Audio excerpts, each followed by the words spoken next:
My name is Chloe. I am 29 years old. I live in a small city called Maple Creek. It is a quiet city. There are nice parks and small coffee shops. I live alone in a small apartment. My apartment is cozy. It has one bedroom, a small kitchen, and a living room with a big window. I like to sit by the window and watch the people walk by. I work at a library. I love books. Reading takes me to different places. But sometimes, reading is not enough. Sometimes, I feel very lonely. Most of my friends are married. They have families. They have children. They are busy with their lives. We meet sometimes, maybe once a month for coffee. But it is not the same as before. Evenings are the hardest. I come home from work. The apartment is quiet, too quiet. I eat dinner alone. I watch TV alone. I read alone. The silence feels heavy sometimes. Like a blanket I cannot take off. I wanted someone to talk to, someone to share my day with, someone to laugh with. One evening, my friend Sarah called me. She asked, "Chloe, how are you?" I said, "I am okay, Sarah, just tired." But she knew me well. "Are you lonely again?" she asked gently. I didn't want to say yes, but it was true. "Yes," I whispered. Sarah said, "Why don't you try online dating?" Many people find love online now. I was scared. Online dating, meeting strangers. It felt dangerous. I told Sarah, "I don't know. It feels strange." Sarah said, "Just try it, Chloe. Be careful. Talk to people first. What do you have to lose?" So that night, I did it. My hands were shaking a little. I made a profile on a dating website. I wrote simple things about myself. I like books. I like quiet walks. I like tea. I uploaded a picture of me smiling near the library.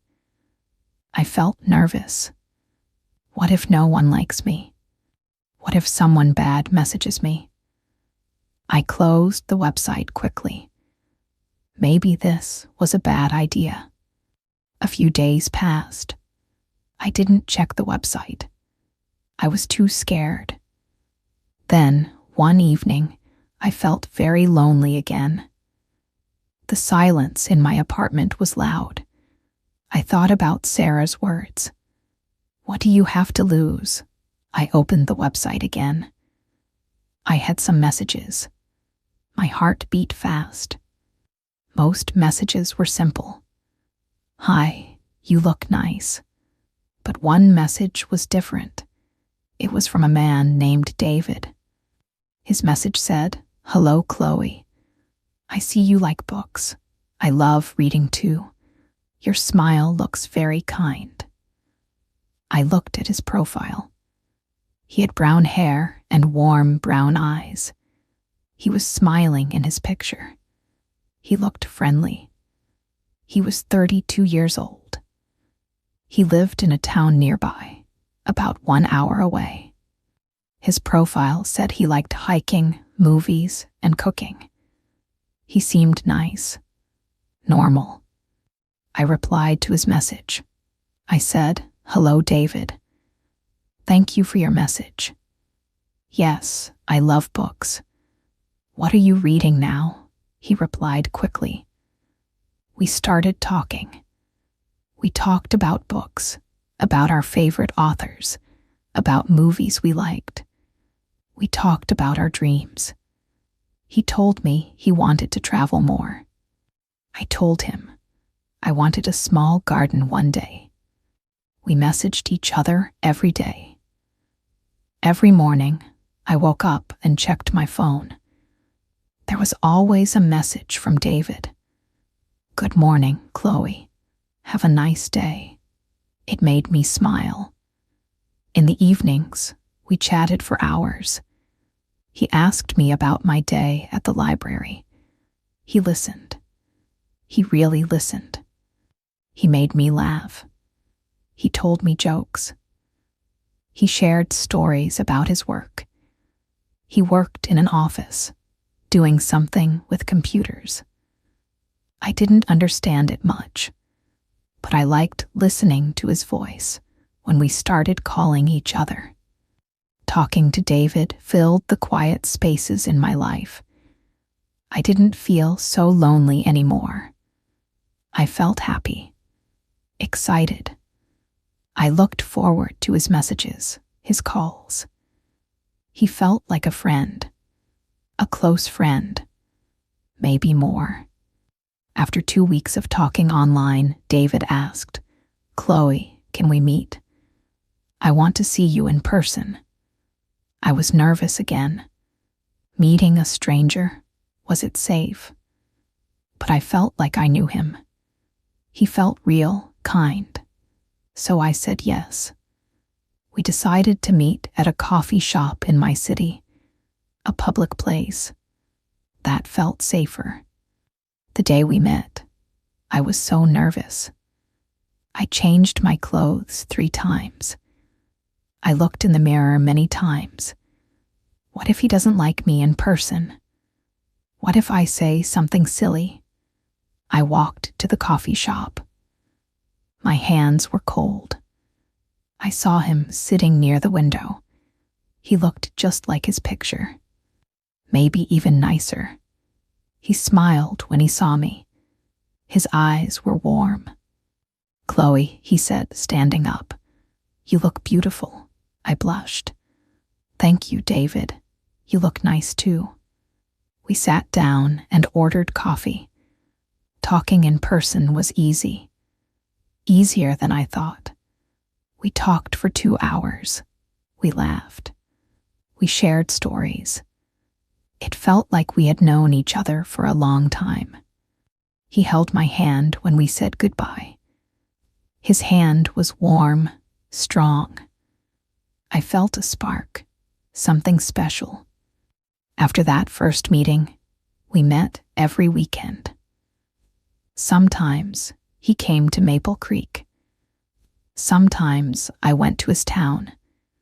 We went for walks in the park. We visited museums. We watched movies. We cooked dinner together at his apartment. His apartment was bigger than mine. It was neat and tidy. He was a good cook. Everything felt perfect. Too perfect. Maybe. David was very romantic. He brought me flowers. He wrote me small notes. He always told me I was beautiful. He said, "Chloe, you make me so happy. I feel like I have known you forever." I felt the same way. It felt like a dream. 1 month after we first started talking online, we were having dinner at his apartment. He had cooked my favorite pasta. There were candles on the table. Soft music was playing. He looked at me with serious eyes. "Chloe," he said, taking my hand. "I know this is fast, very fast, but I feel something very strong for you. I don't want to wait. I don't want to lose you. I love you. Will you marry me?" My heart stopped. Marry him? After only 1 month, 1 month of knowing him, my mind screamed, "This is too fast. You don't really know him." But my heart felt full. I looked into his eyes.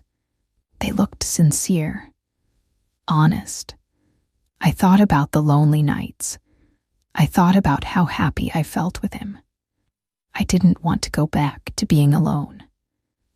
I wanted this feeling to last forever. "Yes," I whispered.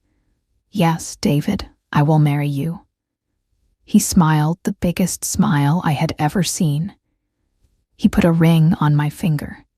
It was simple, but beautiful. We hugged tightly.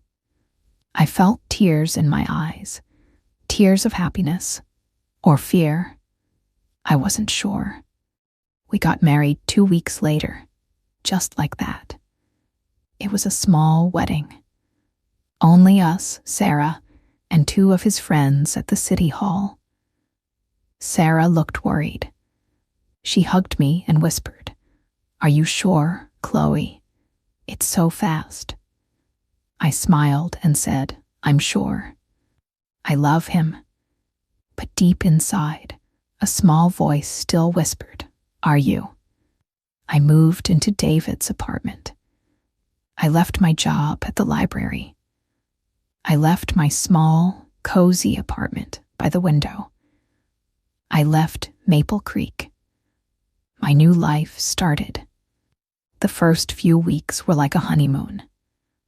David was sweet, attentive. He brought me breakfast in bed. We went for weekend trips to nearby places. We talked about our future, buying a house, maybe having children one day. I felt happy.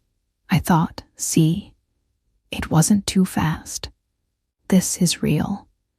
But slowly, things started to change. Little things at first. David liked things very neat, extremely neat. If I left a book on the table, he would move it immediately. If I left a cup in the sink, he would sigh loudly. He said, "Chloe, please keep things tidy. I like order." I tried. I really tried. But sometimes I forgot. And his sighs made me feel small, like I was doing something wrong. He also didn't like me talking to Sarah much. When I called her, he would ask, "Who are you talking to?" "What are you talking about?" he said. "We are married now, Chloe. We should be enough for each other. You don't need to talk to old friends all the time." I felt confused. Sarah was my best friend. Why couldn't I talk to her? I started calling her less. When I did call, I spoke quietly, hoping David wouldn't hear. He also started working late more often. Before we married, he always came home on time. Now, he often came home after I was already in bed. He said, "Work is busy, Chloe. I have big projects." I wanted to believe him. But sometimes he smelled different, like perfume, a woman's perfume. I asked him about it once. He got angry. "Are you accusing me? Don't you trust me? I work hard for us." His anger scared me. I stopped asking questions. The man I married was not exactly the same man I met online. The man online was always calm, always listening. The man I married was sometimes moody, sometimes quiet and distant, sometimes easily angered. I didn't understand. Did I make him this way? Or was this the real David? The David I didn't know, because we married too fast. I felt lonely again. Even though I was married, even though I lived with someone, I missed my old apartment. I missed my job at the library. I missed my simple, quiet life. I missed talking to Sarah freely. I felt trapped. One evening, I was cleaning the house. I found a box in David's closet. It was hidden behind some old clothes. I opened it. Inside, there were letters. Letters from another woman. Her name was Lisa. The letters were old, from before he met me. But they were love letters. Very passionate letters. They talked about a future together. about promises. My hands shook. Who was Lisa? Did he tell me about her? No, he never mentioned her name. I felt cold inside. He had a past. Everyone has a past. But he never shared this with me. He told me about past girlfriends, but not about Lisa. Not about someone he seemed to love so much. Why did he hide this? That night, when David came home, I asked him about Lisa. I showed him the letters. His face turned pale, then red. He snatched the letters from my hand. "Why were you looking through my things?" he shouted. "This is my privacy." I stepped back. I wasn't looking. I found the box while cleaning. "Who is she, David? Why didn't you tell me?" He didn't answer the question. He just kept shouting about privacy, about trust. He said I broke his trust by looking in the box. I felt confused. He hid things from me, but I broke his trust. We argued. It was our biggest fight yet. He didn't explain about Lisa. He just got angry and slept on the couch. I lay in bed alone. The silence was heavy again, just like in my old apartment. But this silence felt worse. It was filled with doubt, with fear, with regret. Did I marry a stranger? Did I make the biggest mistake of my life? I wanted to run away. Back to Maple Creek. Back to my books and my quiet window. But I was married. This was my life now. I had made my choice. Fast. Too fast. The days after the fight were cold. David and I barely spoke. He went to work early. He came home late. We ate dinner in silence. The apartment felt like a hotel, not a home. I missed the easy laughter we shared when we first met. I missed the warmth in his eyes. Now, his eyes looked guarded. Closed. I felt so alone. More alone than when I was single. I decided to call Sarah. I needed to talk to someone. I whispered into the phone when David was not home. "Sarah," I cried softly, "I think I made a mistake. A terrible mistake." Sarah listened patiently. She didn't say, "I told you so." She just said, "Oh, Chloe, I'm so sorry you're hurting. What happened?" I told her everything. About the neatness. About him not liking me talking to friends. About the late nights. About the letters from Lisa. About the fight.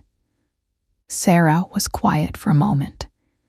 Then she said, "Chloe, marriage is hard. Especially when it starts so fast. You didn't really know him. Maybe he didn't really know you either. Have you tried talking to him calmly? When you are both not angry?" I shook my head. He just gets angry. He doesn't want to talk about Lisa. He says I broke his trust. Sarah sighed. Maybe he feels scared too. Maybe he's afraid you'll leave him if you know his past. It doesn't make it right, but maybe that's why he hid it. You both need to learn to communicate. To be honest, even when it's hard. Her words made sense. Maybe David was scared too. Maybe he wasn't just angry. Maybe he felt vulnerable. I decided to try talking to him again. Calmly this time. That evening, I made his favorite dinner. I lit the candles again, like on the night he proposed. When he came home, he looked surprised. We ate dinner quietly. After dinner, I took a deep breath. "David," I said softly, "can we talk? Please don't get angry. I just want to understand." He looked wary, but he nodded. "Okay." "I was hurt when I found the letters," I said. "Not just because they were love letters, but because you didn't tell me about her. About Lisa. It made me feel like you were hiding a big part of yourself from me. It made me wonder what else you are hiding. It made me feel like I don't really know you." David looked down at his hands. He was quiet for a long time. I waited. I didn't push. Finally, he spoke. His voice was low. "I should have told you about Lisa," he said. "We were together for 3 years. We were engaged. But she left me for someone else. It broke my heart, completely. I didn't think I could love again." He looked up at me. His eyes were sad. "When I met you, Chloe, everything felt different. You were so kind, so gentle. You made me feel happy again, hopeful. But I was scared. Scared to tell you about Lisa. Scared you would think I wasn't over her. Scared you would compare yourself to her. Scared you might leave me too." He reached across the table and took my hand. "Hiding it was wrong. I see that now. I was afraid. When you found the letters, I felt exposed, ashamed. I reacted badly. I'm sorry, Chloe, truly sorry." Hearing his side of the story changed something inside me. He wasn't just angry. He was hurt, scared, just like me. We were two people who had been lonely, who had found each other quickly, and who were now trying to build a life together without really knowing how. "I was scared too, David," I said. "Scared that marrying so fast was a mistake. Scared that you weren't the person I thought you were." We talked for a long time that night. We talked about our fears, our doubts, our hopes. It wasn't easy. There were tears. There were long silences. But we listened to each other. Really listened. For the first time since we got married, it felt like we were connecting again. Like we were partners, trying to understand each other. Things didn't change overnight. Marriage is not a fairy tale. We still had challenges. David was still very neat. I still missed my old life sometimes. He still worked long hours, but he tried to call me more. He tried to be more open about his feelings. I tried to be more understanding of his need for order. I started talking to Sarah regularly again, and David didn't complain. He understood I needed my friends. We started doing small things together again. We took walks after dinner. We cooked together on weekends. We started talking about the future again, but more slowly this time. We learned that marriage needs work. It needs honesty. It needs patience. It needs forgiveness. We learned that loving someone you met online and married fast is complicated. You skip the slow steps of getting to know someone. You jump into the deep end. Sometimes you find out the water is colder than you thought. Sometimes you find hidden rocks. But sometimes you also learn to swim together. It has been 1 year since we got married. Is our marriage perfect? No. Do I still have doubts sometimes? Yes. Do I regret marrying David? I don't know. Some days are hard. Some days I still feel a little lonely. But other days are good. We laugh together. We support each other. We are learning. Slowly, I learned that finding love online can happen.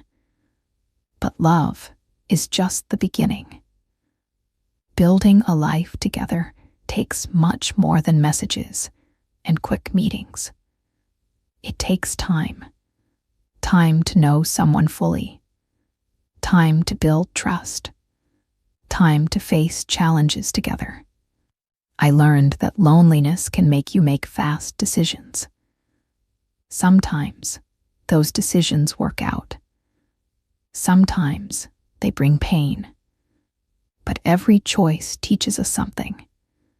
My fast choice taught me about myself, about my need for connection, about my fear of being alone. It also taught me about patience, about communication, about the hard work of love. Maybe David and I will make it. Maybe we won't. The future is not clear, but we are trying. We are talking. We are learning to be partners. We are learning to navigate the life we chose together, one day at a time. If you are listening to my story, maybe you feel lonely too. Maybe you are thinking about online dating. Maybe you met someone fast. My advice is simple. Be careful. Be honest with yourself. Don't let loneliness push you into something too fast. Take your time. Get to know the person, their past, their flaws, their dreams. Ask questions. Listen. And most importantly, listen to your own heart, but also listen to your mind. Love is beautiful, but it also needs wisdom. It needs time to grow strong roots. Thank you for listening to my story. It's not a perfect story. It's a real story about love, mistakes, and learning. I hope it helps someone out there. Remember, it's okay to be lonely sometimes. It's okay to want love. Just be kind to yourself and take your time. Your happiness is important.